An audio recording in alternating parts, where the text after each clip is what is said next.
Roman Reigns has only one way to bring Jey Uso back, WWE Future explained. Hello guys, welcome to my channel, have a nice day. For the latest news update, please subscribe the channel and press the bell icon. As each week passes, Roman Reigns' fight against the Solo Sikoa-led bloodline has continued to intensify. Based on the current happenings on SmackDown, it's clear that along with Jey Uso, Reigns will also need Jey Uso by his side if he wants success against the bloodline. Jimmy and Roman's current family conflict is one of the reasons why Big Jim was seen trying to speak to Jey on the most recent episode of Raw, but the Intercontinental Champion didn't want to talk. While Jey made his reluctance clear on the Red brand, there is only one way Reigns can bring him back, and that's by appearing on Raw himself. Next week, Jey will be defending the Intercontinental Championship against Braun Breaker.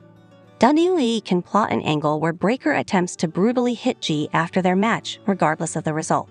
This attempt by Breaker could then be met with an appearance from Roman Reigns, who saves Jey Uso. Later, the original tribal chief could apologize to Jey in a bid to mend their relationship. While Jey can walk away without saying anything, this apology from Reigns could force him to think about the situation, after which he could choose to help Reigns and Jimmy against Sikoa's bloodline. Wrestling analyst thinks WWE legend will be the last member to join Roman Reigns' bloodline. The original bloodline was led by Roman Reigns and featured Jey Uso, Jimmy Uso, Sami Zayn, and Paul Heyman, who was Reigns' Wisman. Ever since Reigns' return at SummerSlam, many fans have expressed their belief that the original bloodline will reunite to fight Solo Sikoa and his men. While Jimmy has already returned and pledged his support to Reigns, fans are now waiting to see Jey and Zayn do the same.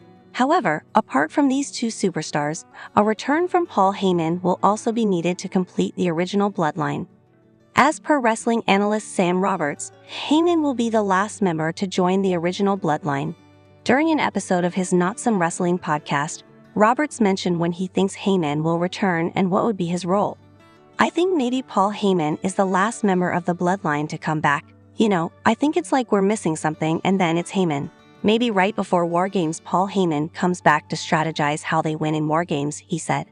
It's important to note that in his last appearance on WWE programming, Solo Sikoa and his bloodline brutally attacked Paul Heyman and put him through the announcer's table. This attack took place on the June 28th edition of SmackDown after Heyman refused to acknowledge Sikoa in place of Roman Reigns.